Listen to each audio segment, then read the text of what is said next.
So మొదటిది యోనా గ్రంథాన్ని గురించి మనం ధ్యానం చేసుకున్నాం. అఫ్కోర్స్ చిన్న ప్రవక్తల గ్రంథాలన్నీ ధ్యానం చేద్దాం. అందులో యోనా గ్రంథం మొదటగా మనం చేసాం. ఈ యోనా గ్రంథం మీద 6 డీలు చెప్పాను. 6 డీలు. మొదటి డి యోనా యొక్క డిసొబీడియన్స్, మొదటి డి అవిధేయత. రెండో డి యోనా డిస్కవరీ, ఆయన యొక్క ఆవిష్కరణ. మూడో డి యోనా యొక్క మరణం, ఆయన డెత్. నాలుగోది యోనా యొక్క డెలివరెన్స్, నాలుగవ డి విడుదల. ఐదో డి ఆయన యొక్క డిక్లరేషన్, ఆయన చెప్పినటువంటి ప్రకటన. ఆరో డి జోనాస్ డిస్ప్లేజర్, లేకపోతే అసంతృప్తిని గురించి. చిన్న ప్రార్థన. ప్రేమ కలిగిన మా తండ్రి, ఇంతవరకు మీ కాపుదలు మాకు తోడుగా ఉంచి మమ్మల్ని నడిపించావు. ఈ దినం నాయన యోనా గ్రంథం ధ్యానంలో మీరు మాకు సహాయం చేసి అయా మరి రెండవ పాఠంలో మేము వెళ్తుండగా మీరే నాతో మాతో మాట్లాడి మీ నామాన్ని మేము తెచ్చుకునండి. మా అందరికీ కావాల్సినటువంటి వర్తమానాన్ని మీరు దయచేయండి. మీ పక్షాన్ని నిలబడుతున్న మీ దాసుని నన్ను మరుగుపరుచుకొని కేవలం మీ బూరుగా వాడుకోమని యేసు ప్రభువారి నామములో ప్రార్థిస్తున్నాం తండ్రి. Amen, amen. Praise Lord. యోనా గ్రంథంలో మొదటి అధ్యాయం 4వ వచనం నుంచి 16వ వచనం వరకు మనం చదువుదాం. I think it's good to read. ఉత్తర ప్రత్యుత్తరాలుగా చదువుదాం. అమ్మ నువ్వు చదువు. మొదటి వచనం నువ్వు చదువు, రెండవ వచనం అందరూ కలిసి చదువుతారు. Read together. అయితే యెహోవా సముద్రం మీద పెద్ద గాలి పుట్టింపగా సముద్రమందు గొప్ప తుఫాను రేగి ఓడ బద్దలై పోవుగతి వచ్చెను.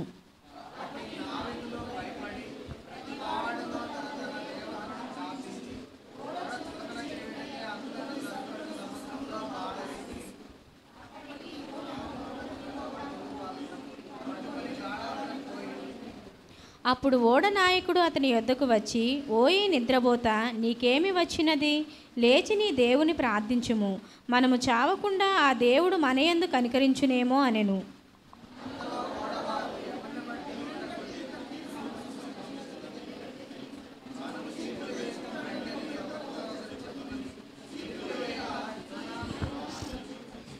కాబట్టి వారు అతని చూచి, ఎవరిని బట్టి ఈ కీడు మాకు సంభవించెనో, నీ వ్యాపారం ఏమిటో, నీవెక్కడ నుండి వచ్చితివో, నీ దేశమేదో, నీ జనమేదో, ఈ సంగతి అంతయు మాకు తెలియజేయమనగా,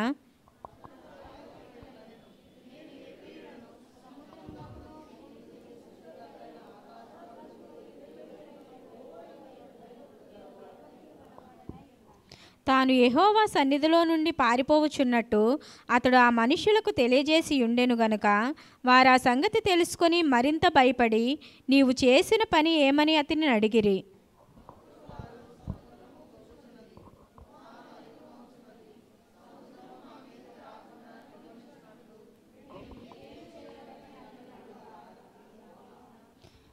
నన్ను బట్టియే ఈ గొప్ప తుఫాను మీ మీదికి వచ్చినని నాకు తెలిసి ఉన్నది. నన్ను ఎత్తి సముద్రంలో పడవేయుడి, అప్పుడు సముద్రం మీ మీదికి రాకుండా నిమ్మలించునని అతడు వారితో చెప్పినను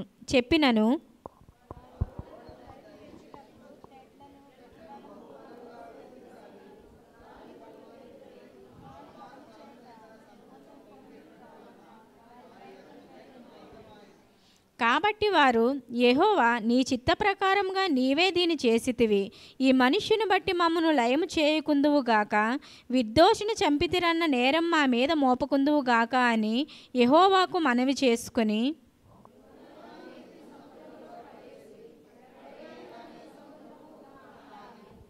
ఇది చూడగా ఆ మనుషులు యెహోవాకు మిగుల భయపడి ఆయనకు బలి అర్పించి మ్రొక్కుబళ్ళు చేసిరి. 16 వరకే చదవాలి.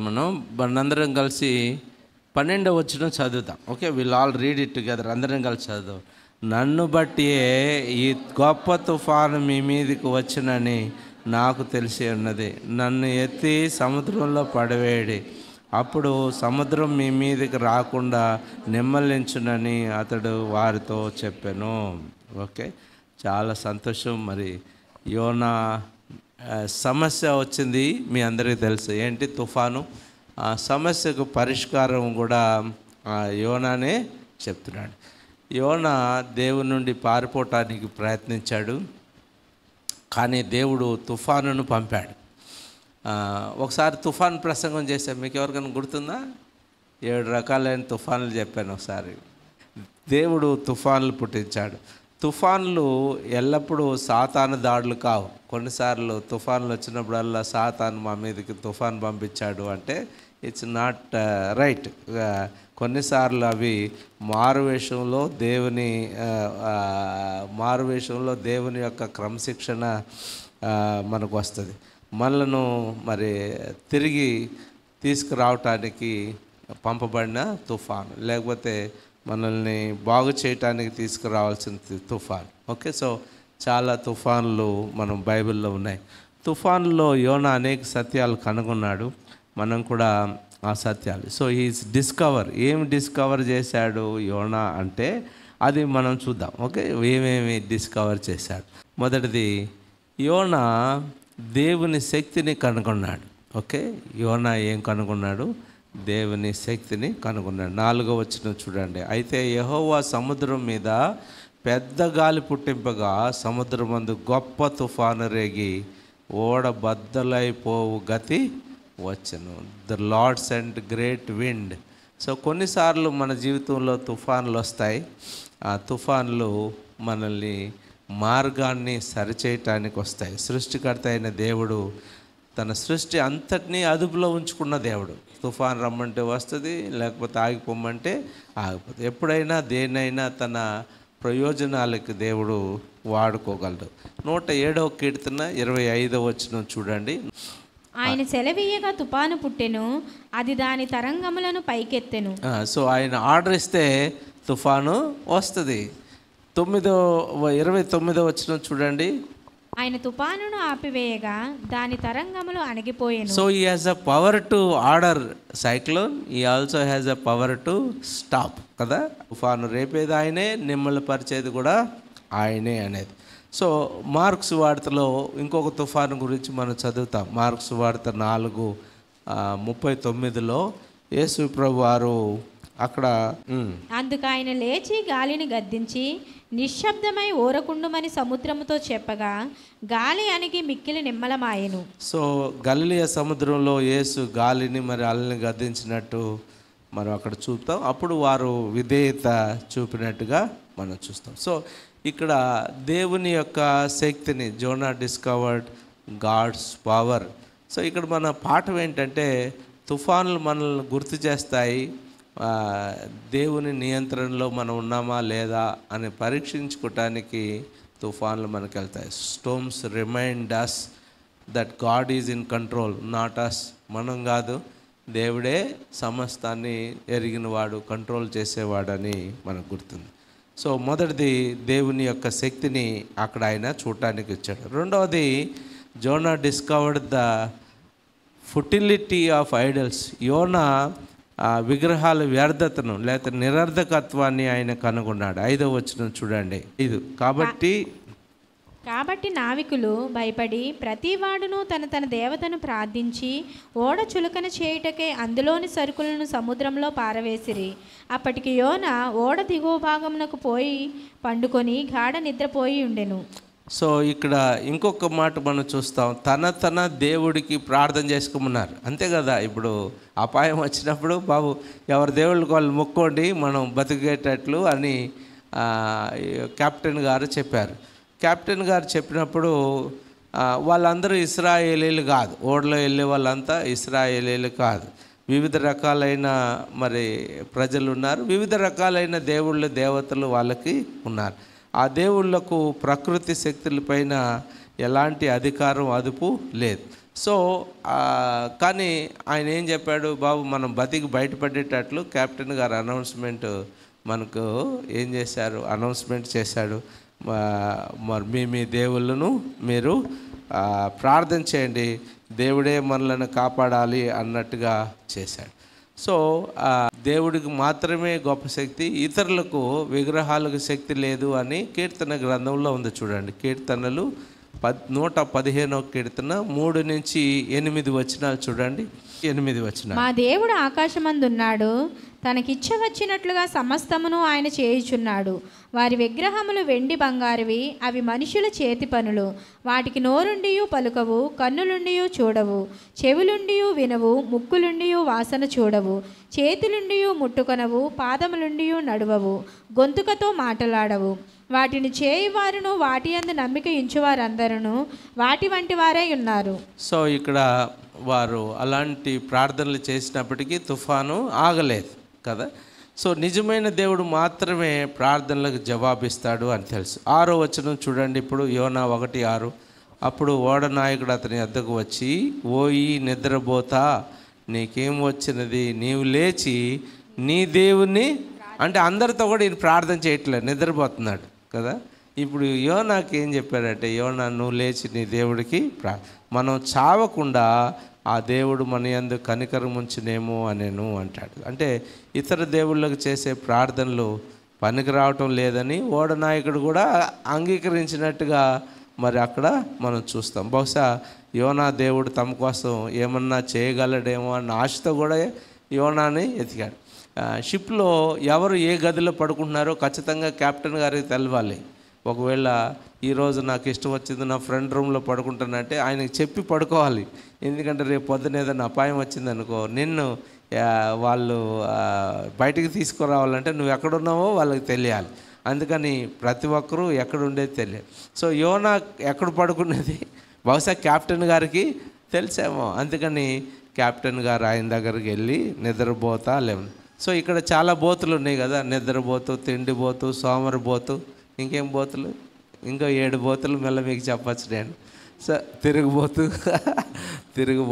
సో మీకు అవన్నీ తెలిసినట్టువే. కానీ మనం అందులో ఒక రకం ఏంటంటే నిద్రపోతూ. సో నిద్రపోతూగా ఉన్న ఆయనకి మరి ఆయన చెప్పాడు. సో లేపి ఆయన ప్రార్థన చేయమని కోరాడు. హిస్టరీ మనకేం చెప్తుందంటే, ఏలియా ప్రవక్త కూడా చెప్పాడు కదా, కొండ మీద కర్మేల్ పర్వతం మీద బయలు ప్రవక్తలతో 800 మంది ఒక పక్క, ఈయన ఒక్కడే ఒక పక్క ప్రార్థన చేయమన్నాడు. ఓకే, మీ దేవుడా నా దేవుడా ప్రార్థన చేయమన్నాడు. ప్రార్థన చేసిన తర్వాత వాళ్ళ దేవుడు ఎంత ప్రార్థన చేసినా అగ్ని అక్కడి నుంచి రాలేదు కదా. తర్వాత ఏలియా ప్రార్థించినప్పుడు ఆకాశం నుంచి అగ్ని వస్తుంది. సో ఇక్కడ వచ్చి అది దహించి వేస్తుందని మనం అక్కడ రాజుల మొదటి గ్రంథం 18వ అధ్యాయంలో మనం చదువుకుంటాం. కాబట్టి మన యోనాను లేచి అక్కడ ప్రార్థించమని ఆయన కోరాడు. ఇక్కడ మనం నేర్చుకోవాల్సింది ఏంటంటే, డబ్బు, హోదా లేకపోతే విగ్రహాలను నమ్ముకోవటం వల్ల మన యొక్క సమస్య తీరదు. దేవుడు మాత్రమే దీన్ని రక్షిస్తాడు అని నేర్చుకోవాలి. Trusting in God, trusting in money are status are idols will fail in crisis, but only God saves అనేది ఇక్కడ ఆయన నేర్చుకున్నాడు. సో అప్పటికే వాళ్ళు చాలా బాధలో ఉన్నారు. సో 3వ పాయింట్, రెండో పాయింట్ ఏంటి? యోనా ఆ విగ్రహాల యొక్క వ్యర్థతను లేదా ప్రార్థనకు జవాబు ఇవ్వట్లేదని ఓడ నాయకుడు వచ్చి చెప్పటం ఆయన విన్నాడు. 3వది, యోనా తన అపరాధ భావాన్ని కనుగొన్నాడు. Jonah discovered his guilt. ఏంటంటే 7-9 వచనాలు చూడండి. ఓడవారు ఎవరిని బట్టి ఇంత కీడు మనకు సంభవించినది తెలియటకై మనము చీట్లు వేతము రండని ఒకరితో ఒకరు చెప్పుకొని చీట్లు వేయగా చీటి యోనా మీదికి వచ్చెను. కాబట్టి వారు అతన్ని చూచి, ఎవరిని బట్టి ఈ కీడు మాకు సంభవించెను? నీ వ్యాపారం ఏమిటో, నీవెక్కడి నుండి వచ్చితివో, నీ దేశమేదో, నీ జనమేదో, ఈ సంగతి ఎంతయో మాకు తెలియజేయమనగా అతడు వారితో ఇట్లనెను, నేను హెబ్రీయుడను, సముద్రమునకును భూమికిని సృష్టికర్తయై ఆకాశమందుండు దేవుడై ఉన్న యెహోవా యందు నేను భయభక్తులు గలవాడనై ఉన్నాను. ఓకే, సో ఇక్కడ తన అపరాధాన్ని తను ఏం చేస్తున్నాడు? కనుగొంటున్నాడు. సో ఇక్కడ నువ్వెవరు బాబు? నీ చీటీ వేసుకున్నాడు. చీటీ వేసుకోవటం 6 దినాల్లో ఆచారం కదా, ఆ కల్చర్ సాంప్రదాయం. చాలా దగ్గరలో చీటీ వేశారు. లేవికాండం 16:8, యెహోషువ 18:6, 2వ దినవృత్తాంతాలు 24:5, అలాగే కీర్తన 22:18, ఏహెచ్కేల్ 21:20, అపోస్తల కార్యాలు 1:26 ఇవన్నీ వేరు వేరు సందర్భాల్లో చీటీలు వేసి, ఇప్పుడు శిష్యులు ఒకడు యూదా పోయిన తర్వాత మళ్ళీ ఎవరిని చేర్చుకోవాలని మళ్ళీ చీటీ వేస్తారు కదా. సో అలాగా చీటీలు వేయటం అనేది ఆ దినాల్లో ఒక సాంప్రదాయంగా వచ్చింది. కానీ ఇక్కడ పాయింట్ ఏంటంటే చీటీ యోనా మీద వచ్చింది. యోనా మీద రావటం మనకేం తెలియజేస్తుందంటే నీ పాపం నిన్ను పట్టిస్తుంది అని మనకు గుర్తొస్తుంది. బైబిల్లో ఒక మాట ఉంది కదా, సంఖ్యాకాండం 32:23లో నీ పాపం నిన్ను పట్టుకుంటుంది అంటది. చూడండి ఒకసారి, be sure your sin will find you out. ఇట్లు చేయని ఎడల యెహోవా దృష్టికి పాపము చేసిన వారు అగుదురు గనుక మీ పాపం మిమ్మును పట్టుకొనును అని తెలుసుకొనుడి. సో ఇక్కడ చేయవలసింది చేయకపోవటం కూడా, లేకపోతే చేయరానిది చేయటం అంతా పాపమే. మీకు చెప్పే కదా, చేయకూడనిది చేయవలసింది చేయకపోగా చేయకూడనిది చేయటం కూడా పాపమే. సో ఓన్లీ ఏదో అన్యాయం చేయటం పాపం కాదు, లేకపోతే న్యాయం చేయమని చెప్తే న్యాయం చేయకపోవటం కూడా పాపమే. సో ఇక్కడ అలాంటి ఒక ఉంది. సో ఈ రెండు సందర్భాల్లో పాపము అనేకమైనటువంటి స్పష్టతలను తెచ్చిపెడుతుంది. సో ఇక్కడ యోనా తాను దేవుని సన్నిధి నుంచి పారిపోతున్నట్టు అతడు మనుషులందరికీ తెలియజేశాడు. సో ఒప్పుకున్నాడు, దేవుడి సేవకున్నయ్యా నేను, నా దేవుడు గొప్పోడు, అయితే నేను దేవుని సేవకుడై నేను పారిపోతున్నానని చెప్తాడు. అంటే తన అపరాధాన్ని యొక్క పాపాన్ని ఒప్పుకుంటున్నాడు. మనం ఇలాంటి సందర్భాల్లో మన పాపాలను మనం ఒప్పుకునే వారు ఉన్నాం. ఎంతమందికి అలాంటి గట్స్ ఉంటాయి, నేనే పాపం చేశాను అని చెప్పగలిగే వాళ్ళు ఎంతమంది ఉంటారు? ఏదన్నా గుంపులో జరిగింది అనుకోండి, నష్టం వచ్చేసింది, ఎవరు తప్పు చేసినా వాళ్ళు చెప్పరు, మౌనంగా ఉండిపోతారు. కానీ నేను చేశాను అంతే అంటారా? చీట్లు వేసినప్పుడు అందరు ఉన్నారు అక్కడ, అందరి పేర్లు అందరు రాసేసారు. అందరి ముందు యోనా పేరు మీద వస్తే యోనా ఒప్పుకుంటాడు, అవును నేనే తప్పు చేశాను, నాదే తప్పు అని ఒప్పుకున్నాడు. సో దేవుని యొక్క బిడ్డలమైన మనము యోనా చీకట్లో స్పాట్లైట్ లాగా మరి దేవుని ఆత్మ దాచిన పాపాన్ని బహిర్గతం చేయటం మనం ఇక్కడ చూస్తాం. సో మనం పాపం చేసి కొంతమందిని మోసం చేయొచ్చు, లేకపోతే కొన్ని దినాలు మోసం చేయొచ్చు. బట్ ఒకరోజు వస్తుంది, దేవుడు స్పాట్లైట్ పెట్టి చూస్తాడట, అందరికీ ఎక్స్పోజ్ అవుతుంది కదా. ఈ మధ్యకాలంలో సీక్రెట్ కెమెరాలు వచ్చాయి, ఎప్పుడు ఎవరు ఏం మాట్లాడుతున్నారో మరి అదన్నీ కూడా రికార్డ్ అయిపోతున్నాయి కదా. ఎవరు వచ్చి ఫోన్ చేయనక్కర్లేదంట, మీ చేతిలో ఉన్న మొబైల్ ఫోనే మీరేం మాట్లాడుతున్నారో వేరే వాళ్ళు వినొచ్చంట. తెలుసా మీకు? మీరు పట్టుకోనక్కర్లేదు, దాన్ని ఆన్ చేయనక్కర్లేదు. ఆన్ చేయకుండా మీ ఫోన్ పట్టుకుంటేనే మీరు ఏం మాట్లాడుకుంటున్నారో వినొచ్చంట. మీకు తెలుసా అది? So danger. ఎక్కడో ఎవరో మిమ్మల్ని షూటింగ్ చేసి రికార్డ్ చేసి పెడితేనే కాదు, సో అంత టెక్నాలజీ ఇప్పుడు మనకు వచ్చింది. So there is no secret. మనం తప్పు చేస్తే ఒప్పుకోవటం బెస్ట్ అని ఇక్కడ అనుకొని యోనా తన తప్పును ఒప్పుకుంటున్నాడు. ఇక్కడ పాఠం ఏంటంటే తుఫానులు మన అవిధేయతను ఎదుర్కొనేలాగా చేస్తాయి. Storms make us face our disobedience. నాలుగోది మనం ఏం చూస్తామంటే యోనా తన బాధ్యతను కనుగొన్నాడు. Jonah discovered his responsibility. 12వ వచనం చూడండి, నన్ను బట్టియే గొప్ప తుఫాను మీ మీదికి వచ్చెనని నాకు తెలిసి ఉన్నది. నన్ను ఎత్తి సముద్రంలో పడవేయుడి, అప్పుడు సముద్రం మీ మీదికి రాకుండా నిమ్మలించునని అతడు వారితో చెప్పినను. సో ఇప్పుడు ఎవరైనా చెప్తారు అట్లా, నన్ను బట్టే చీటీ నా పేరు మీద వచ్చింది, ఇప్పుడు సొల్యూషన్ ఏంటంటే నన్ను ఎత్తి సముద్రంలో పడేయమంటాడు. అంటే మరణాన్ని కోరుకునే మనస్థితిలో యోనా ఉన్నట్లు ఆయన తెలుస్తుంది. నినివే పట్టణానికి పోకుండా ఇక్కడే చచ్చిపోవటమే మేలు అనుకొని నన్నెత్తి అక్కడ పడేయమన్న ఆ స్థితిలో ఆయన ఉన్నాడు. 5వ వచనం చూడండి. 5వ వచనం, తాను పారిపోవాలని గుర్తించి నినివేకి వెళ్ళటం కంటే చనిపోవటం మంచిది అనుకున్నాడు. చదువు 5వ వచనం చదువు. కాబట్టి నావికులు భయపడి ప్రతివాడును తన దేవతను ప్రార్థించి ఓడ చులకన చేయుటకై అందులోని సరుకులను సముద్రంలో పారవేసిరి. అప్పటికి యోనా ఓడ దిగువ భాగంలోకి పోయి పండుకొని గాఢ నిద్రపోయి ఉండెను. సరే, ఇక్కడ యోనా ఒప్పుకున్నాడు, ఇది నా తప్పని నాకు తెలుసు అన్నాడు. ఎంత గొప్ప, I know it is my fault అన్నాడు. అందరూ అదే. ఇప్పుడు సొల్యూషన్ ఏంటి? నన్ను ఎత్తి సముద్రంలో మీరు పడేయండి, అది ఆగిపోతుంది అన్న. తుఫానుకు అతను బాధ్యత వహించాడు. ఈ ప్రాబ్లం, ఈ నష్టం నా నుంచే వచ్చింది అని ఆయన బాధ్యత వహించినట్టుగా మనం చూస్తాం. I have sinned against God, నేను దేవునికి వ్యతిరేకంగా పాపం చేశాను అంటాడు. సో చాలా పర్యాయాలు మనం ఇలాంటి స్థితిలో మనం ఉండాలి. ఎప్పుడైనా తప్పు చేస్తే అందరూ తప్పు చేస్తారు, ఇది నా తప్పే అని ఎంతమంది ఒప్పుకుంటాం? దావీదు దగ్గరికి నాతాను ప్రవక్త వస్తాడు కదా, నాతాను ప్రవక్త వచ్చి ఒక కథ చెప్పి ఆయనకి మొత్తం చెప్పిన తర్వాత దావీదు ఏమంటాడంటే ఇది నా తప్పే అంటాడు. చూడండి ఒకసారి సామ్యూయేలు 2వ గ్రంథం 12:13. నేను పాపము చేసి తినని దావీదు నాతానుతో అనగా, నాతాను నీవు చావకుండునట్లు యెహోవా నీ పాపమును పరిహరించెను. సో ఇక్కడ నేను పాపం చేశాను అని చెప్పడం, తన గురించి వాస్తవాన్ని దావీదు అంగీకరించి పశ్చాత్తాపడ్డాడు. ఆ సమయం అంతట్లో అతడు రాసినటువంటి 51వ కీర్తన, ఆ సమయాల్లో 51 ఈ పశ్చాత్తాపం నిజమైనదని ఆయన అర్థం చేసుకుంటున్నాడు. కాబట్టి సత్యం చెప్పినందుకు నాతాను తన శత్రువులుగా ఎంచలేదు, కానీ దావీదు భయం పక్షపాతం లేకుండా సత్యమే చెప్పాడు అనుకున్నాడు. ఇక్కడ మనం నేర్చుకోవాల్సినటువంటి పాఠం ఏంటంటే, మనం ఇతరులను నిందించడం మానేసి నిజాయితీగా ఒప్పుకున్నప్పుడే స్వస్థత ప్రారంభం అవుతుంది. ఓకే, మనం తప్పు చేసాం కానీ మన తప్పు వేరే వాళ్ళకి మీద రుద్దేసి వాళ్ళని నిందించటం మరి మొదలు పెడతాం. వాళ్ళని నిందించటం మొదలు పెట్టడం ఆపేసి మన తప్పును మనం ఒప్పుకున్నప్పుడే మనము ఆశీర్వదించబడతాం అన్నది యోనా ఇక్కడ గమనించాడు. So healing begins when we stop blaming others and confess honestly.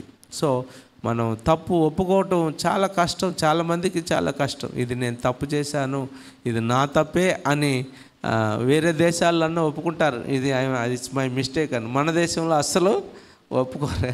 We try to always beat around the bush, డైరెక్ట్గా చెప్పకుండా ఒప్పుకున్నా కూడా దానికి పెద్ద కథల్ని ఎందుకు చేశానంటే దానికి కారణాలు ఎతికి ఇంకేమేమో చెప్తాను. ఇది నా తప్పే అని చెప్పేస్తే పోయింది, కానీ అలా చెప్పడానికి మనకి ఇష్టపడం. That we have to learn to accept our mistake. యోనా ఇది ఆయన బాధ్యతను కనుగొన్నాడు. సో ఏంటి ఆ బాధ్యత అంటే, ఈ తుఫానుకి బాధ్యుడను నేనే, ఈ నష్టానికి బాధ్యుడను నేనే అని. సో సమ్టైమ్ మనం కూడా మన కుటుంబంలో నష్టానికి బాధ లేకపోతే ఇబ్బందికి బాధ్యుడను నేనే అని చెప్పాలి. 5వది, యోనా దేవుని భయాన్ని ఆయన కనుగొన్నాడు. దేవుని భయం ఆయన వెంబడించింది. Jonah discovered the fear of God. 10-11 వచనాలు చూడండి. 10-11 వచనాలు. తాను యెహోవా సన్నిధిలో నుండి పారిపోవచ్చున్నట్టు అతడు మనుష్యులకు తెలియజేసి ఉండెను గనుక వారు ఆ సంగతి తెలుసుకొని మరింత భయపడి నీవు చేసిన పని ఏమని అతన్ని అడిగిరి. అప్పుడు వారు, సముద్రం పొంగుచున్నది, తుఫాను అధికమవుచున్నది, సముద్రం మా మీదికి రాకుండా నిమ్మనించినట్లు మేము నీకేమి చేయవలనని అతనిని అడుగగా. సో ఇక్కడ ఆయన ఏమంటాడు, వాళ్ళు భయపడిపోయారు. నన్ను ఎత్తేసేయమంటే ఎవరైనా ఎత్తేసేస్తారా తొందరగా, వాళ్ళు భయపడుతున్నారు. ఈ మధ్యలో తుఫాన్ ఇంకా పెరుగుతూ ఉంది. 16వ వచనం చూడండి. ఇది చూడగా ఆ మనుషులు యెహోవాకు మిగుల భయపడి ఆయనకు బలి అర్పించి మొక్కుబళ్ళు చేసిరి అని అంటాడు. సో తుఫాను ఆగిపోయిన తర్వాత నావికులు ప్రభువుకు చాలా భయపడ్డారంట. ఆగిపోయిన తర్వాత ముందేమో భయపడ్డారు, తర్వాత అయిపోయాడు. సో యోనా దేవునికి భయపడ్డాడు. So the fear of God, దేవుని యొక్క భయం అక్కడ వారికి అందరిలో వచ్చింది అంటాడు.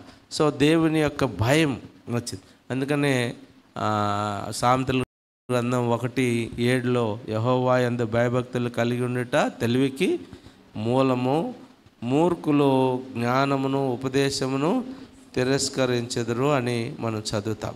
సో అన్యమత నావికులు కూడా ఇక్కడ దేవుణ్ణి గుర్తించారు. So they were all not Jewish people, అందరూ అన్యులే, కానీ దేవుని భయం వాళ్ళందరిలో కూడా వచ్చింది. సో ఇక్కడ మనకు ఒక ఉదాహరణ ఏంటంటే, యెరికో పట్టణంలో రాహాబు ఇశ్రాయేలీల గురించి విన్నప్పుడు దేవునికి భయపడిందని రాస్తుంది అక్కడ. చూడండి, యెహోషువ గ్రంథం 2వ అధ్యాయంలో మాటలు మనం చూస్తాం. చదవద్దులేండి, ఇప్పుడు మనకు టైం లేదు. కానీ యెరికోలోని రాహాబు ఇశ్రాయేలీల దేవుని గురించి వినినప్పుడు వాళ్ళ గుండెల్లో భయం. 2:9 చదవండి.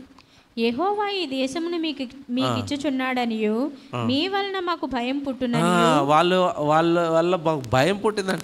అంటే ఆమె ఒకటే కాదు, భయం అందరినీ కలుపుకొని చెప్తుంది ఆమె.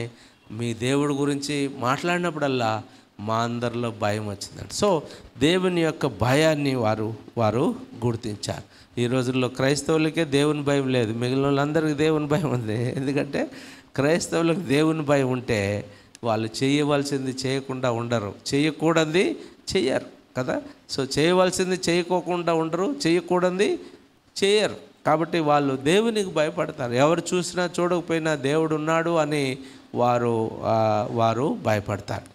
ఐదవది, వారు దేవుని భయాన్ని వారు కనుగొన్నాడు. ఇక్కడ మనం నేర్చుకోవాల్సిన పాఠం ఏంటంటే, తుఫానుల్లో మన సాక్ష్యం ఇతరులని దేవుని దగ్గరికి చేర్చేవారుగా, లేదా దేవునికి భయపడేవారుగా, దేవుని గౌరవించే వారిలాగా చేస్తుంది. మన కష్టాల్లోనే మనం దేవునికి ఉంది. Our testimony storm can bring others to revere God. మన బాధల్లో కష్టాల్లో దేవుని విడిచిపెట్టుకుంటూ ఉంటే ఇతరులను కూడా అది దేవుని భయంలోనికి అది తీసుకుని వస్తుంది అని మనం చూస్తాం. ఆరవ మాట ఏంటంటే, యెహోవా రక్షణలో దేవుని యొక్క సార్వభౌమత్వాన్ని ఆయన కనుగొన్నాడు. Jonah discovers God's sovereignty in salvation. Okay, 13 నుంచి 15 వచనాలు చదువుదాం. చూడండి, 13 నుంచి 15 వచనాలు.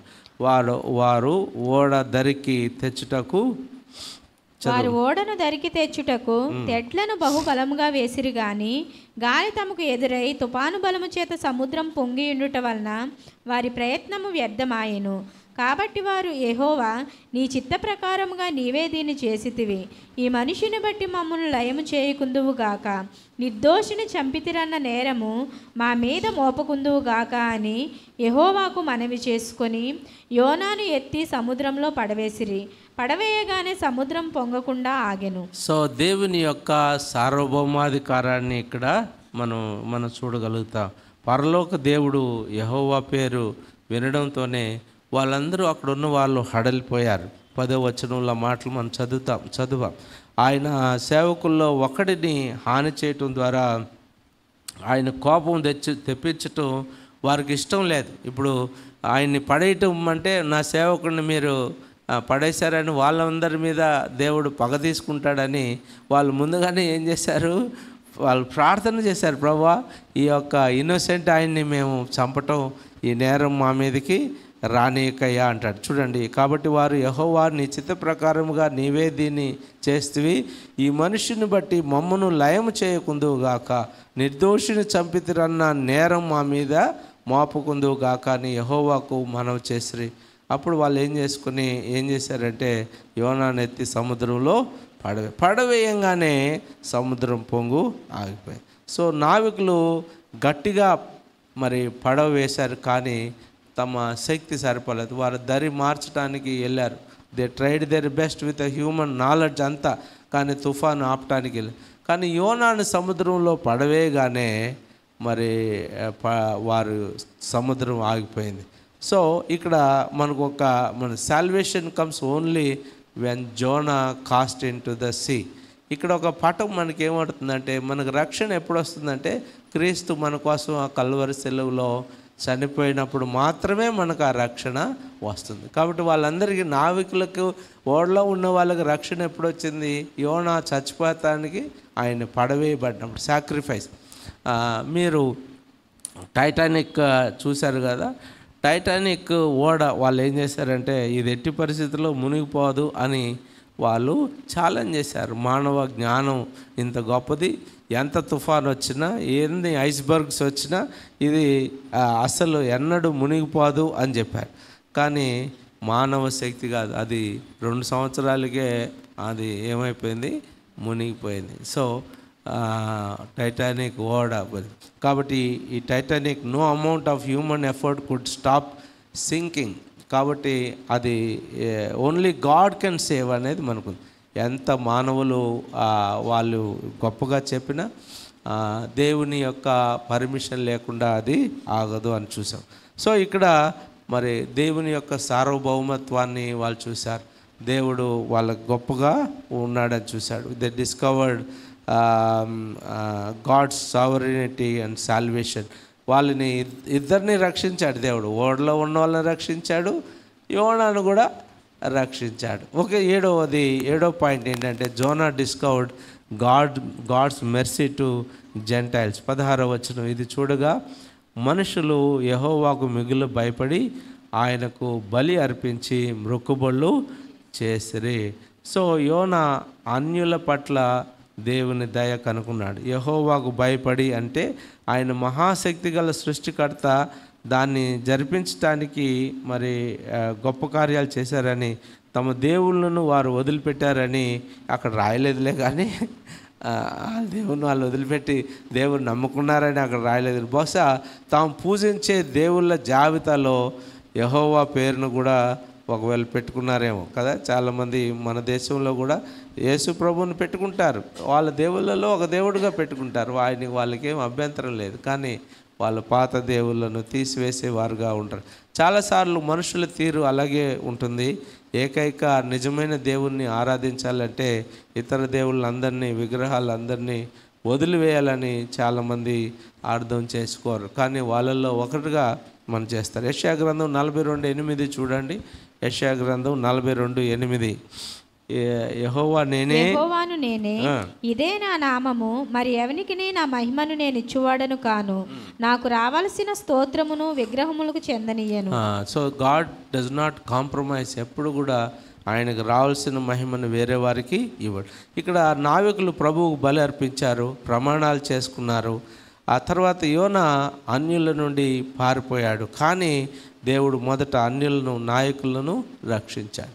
సో ఇక్కడ పాయింట్ ఏంటంటే దేవుడు యోనా అన్యుల పట్ల దేవుని దయ ఇక్కడ నావికులతోనే కనుక్కున్నాడు. నినివే పట్టణానికి వెళ్ళకమునిపే ఈ ఫౌండ్ ఫేవర్ ఇన్ గాడ్. రోమా పత్రిక 10:13 మనం ఏం చదువుతామంటే, ప్రభువు నామమును బట్టి ప్రార్థన చేయవాడు ఎవడో వాడు రక్షణ పొందును అని అంటాడు. Whoever calls on the name of the lord shall be saved. కాబట్టి ఈ ప్రభు నామమును బట్టి ప్రార్థన చేసేవారు అందరూ కూడా రక్షణ పొందుంటారు. సో మనం ఇక్కడ నేర్చుకోవాల్సిన పాఠం ఏంటంటే, దేవుని ప్రేమ అన్ని దేశాల పట్ల ఉందని, అన్ని వంశాల పట్ల, జాతుల పట్ల ఉందని, ఇశ్రాయేలీల పట్ల మాత్రమే కాదని మన పట్ల కూడా ఆయన ప్రేమ ఉందని మనం నేర్చుకోవాలి. So God's love is for all nations, not just for Israel, not just for us only. మనకు మాత్రమే కాదు, అందరినీ దేవుడు ఆయన ప్రేమిస్తాడు. మనకు శత్రువులైన వారిని కూడా ఆయన ప్రేమిస్తాడు. సో నేను యోనా 2వ పాఠంలో 7 మాటలు చెప్పానండి. మొదటిది, దేవుని యొక్క శక్తిని కనుగొన్నాడు. రెండవది, విగ్రహాల యొక్క నిరర్ధకతను కనుగొన్నాడు. మూడవది, అపరాధ భావాన్ని కనుగొన్నాడు, ఒప్పుకున్నాడు. 4వది, దానికి బాధ్యత వహించాడు. 5వది, దేవుని భయాన్ని కనుగొన్నాడు. 6వది, దేవుని యొక్క యోనా రక్షణలో దేవుని సార్వభౌమాధికారాన్ని అక్కడ గమనించాడు. ఆ తర్వాత యోనా అన్యుల పట్ల దేవుని దయను కనుగొన్నాడు. ఇది మనం నేర్చుకోవాల్సింది ఏంటంటే, కొన్నిసార్లు మన జీవితంలో తుఫాన్లు దేవుడు ఎందుకు వస్తాయంటే మనం దేవుణ్ణి మరి గౌరవించటానికి. So storms are teachers, they reveal who God is, who we are and who truly saves. ఈ తుఫాన్లు మనం ఏమైనామో తెలియజేస్తుంది, దేవుడు ఏమైనాడో తెలియజేస్తుంది. ఈ తుఫాన్లో దేవుడే మనలను రక్షిస్తాడు అని కూడా ఇది తెలియజేస్తుంది. కాబట్టి యోనాలాగా మనం కూడా మన బాధ్యతను ఒప్పుకుందాం, మన తప్పును ఒప్పుకుందాం. మన తప్పుకు కావలసిన శిక్షను, పరిష్కారాన్ని కూడా ఆయన చూస్తున్నాడు. దేవుని భయాన్ని ఆయన చూస్తున్నాడు. కాబట్టి ఆ తప్పును ఒప్పుకునే వారిముగా మనం ఉందాం. మనం చాలా పర్యాయాలు తప్పును ఒప్పుకోకుండా కప్పుకునే వారిముగా ఉంటాం కదా. కప్పుకునే వారిముగా ఉంటే ఆశీర్వదించబడం, కానీ ఒప్పుకొని విడిచిపెట్టే వారిము. సామెతల గ్రంథం 28:13 చూడండి ఒక మాట.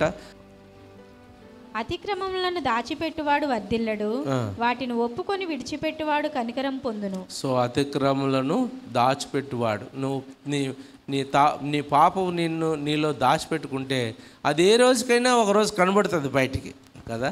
అప్పుడు it will be too late to compensate కదా, మనం చాలా ఆలస్యం అయిపోతుంది. కాబట్టి ప్రియమైన దేవుని బిడ్డలారా, మరి మనము యోనాలాగా మన తప్పు ఒప్పుకుందాం. మరి తప్పు చేసిన మాట వాస్తవం. యోనా చేయొద్దన్న పని చేశాడు, చేయమన్న పని చేయకుండా చేయొద్దన్న పని చేశాడు. ఆ తప్పును ఒప్పుకుందాం. మనం కూడా ఇది పెద్ద మిస్టేక్ అని మిమ్మల్ని అడిగితే మీరు ఒప్పుకుంటారా? చెప్పిన పని అవి ఒక ఊరు వెళ్ళమంటే ఇంకొక ఊరు వెళ్ళాడు అనకూడదు. We learn to accept our mistake. దానికి కాన్సిక్వెన్సెస్ ఏమైనా పర్లేదు, నేను భరిస్తాను, ఇది నా తప్పే అని చెప్పుకున్నప్పుడు బహుశా ఆ కాన్సిక్వెన్సెస్ మనం భరించడానికి ఇష్టపడినప్పుడు దేవుడు మనలను రక్షిస్తాడు. లేకపోతే ఆ యోనాను ఒప్పుకోకపోతుంటే, తప్పు ఒప్పుకోకపోతుంటే చాప మింగేది కాదేమో, ఆయన్ని కక్కేది కాదేమో, ఆయన అక్కడే చచ్చిపోయేవాడేమో. We might have lost his life కదా. So we don't know what God would have done. కానీ ఒప్పుకున్నాడు కాబట్టి ఇటు ఓడలో ఉన్న వాళ్ళని రక్షించాడు, అటు యోనాను కూడా రక్షించాడు. సో మనం తప్పు ఒప్పుకునే వారిగా మనం ఉందాం. చిన్న ప్రార్థన చేద్దాం. ప్రభువా, నేను అలాంటి వారుగా వచ్చే సహాయం చేయ అని చేద్దాం. ప్రేమ కలిగిన తండ్రి, యోనా జీవితాన్ని గురించి మరొక పాఠాన్ని, యోనా ఏ విధంగా తన జీవితాన్ని డిస్కవర్ చేశారో అది మేము చూడగలిగాం. అందుని బట్టి మిమ్మల్ని స్తుతిస్తూ ఉన్నాం అయ్యా. మరి ఈ యొక్క దినాన మీ యొక్క ఆశీర్వాదాలు మాలో దయచేయండి. చాలా పర్యాయాలు మేము మా తప్పు ఒప్పుకునే వారుగా ఉండకుండా కప్పుకునే వారిగా ఉంటున్నామయ్యా.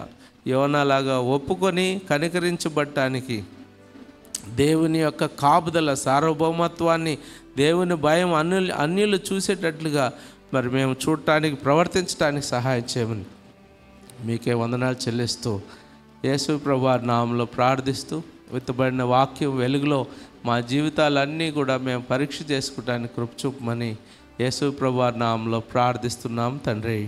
ఆమేన్, ఆమేన్.